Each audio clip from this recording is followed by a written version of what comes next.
Christ, c'est la priorité de Dieu. Il m'a dit, lui, sa priorité, quand il construit une maison, c'est d'abord la qualité des fondations. Pourquoi crois-tu que des gens vont dire, Seigneur, Seigneur, n'avons-nous pas fait des miracles en ton nom? N'avons-nous pas chassé les démons en ton nom? Elle a dit, je vous dirai, je ne vous connais pas. Retirez-vous de moi, ouvrez l'iniquité. Ils ont opéré. Mais quand il va les regarder, ils ne se trouvent pas en lui. Identification faciale.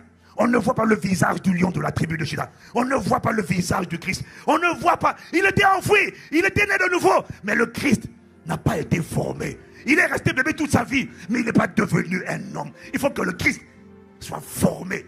Parce que ta capacité à accomplir ta destinée, ta capacité à opérer dans la dimension de assujettir la terre, dominer-la, dépend d'abord de est-ce que tu portes du fruit? C'est-à-dire, est-ce que tu fais sortir le fruit de l'esprit? Il est en toi, oui, mais est-ce qu'il sort?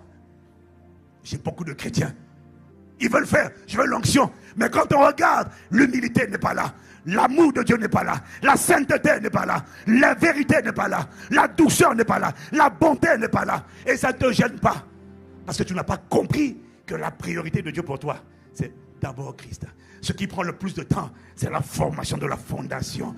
Parce qu'une fois que la fondation est établie, que l'amour est établi, la paix de Dieu est établie, tu deviens inébranlable. Les mauvaises nouvelles ne t'affectent plus. Tu ne connais plus le stress, tu ne connais plus les angoisses. Lorsque tu as atteint la dimension où le Christ est formé en toi, c'est la dimension où aucune nouvelle ne peut te débranler ou te mettre dans la dépression. Non, tu ne tolères plus la tristesse dans ton cœur parce que tu sais que tu as été racheté pour être son image et sa ressemblance. Alors, quand une mauvaise nouvelle vient, tu encaisses la mauvaise nouvelle, mais tu es obligé de le dire à l'amertume, à la peur, à la déception.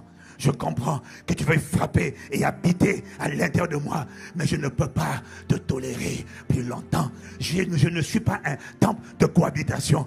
J'ai été créé pour le révéler, pour le refléter. Je suis son image, je suis sa possession. J'ai été créé pour le rendre visible lui.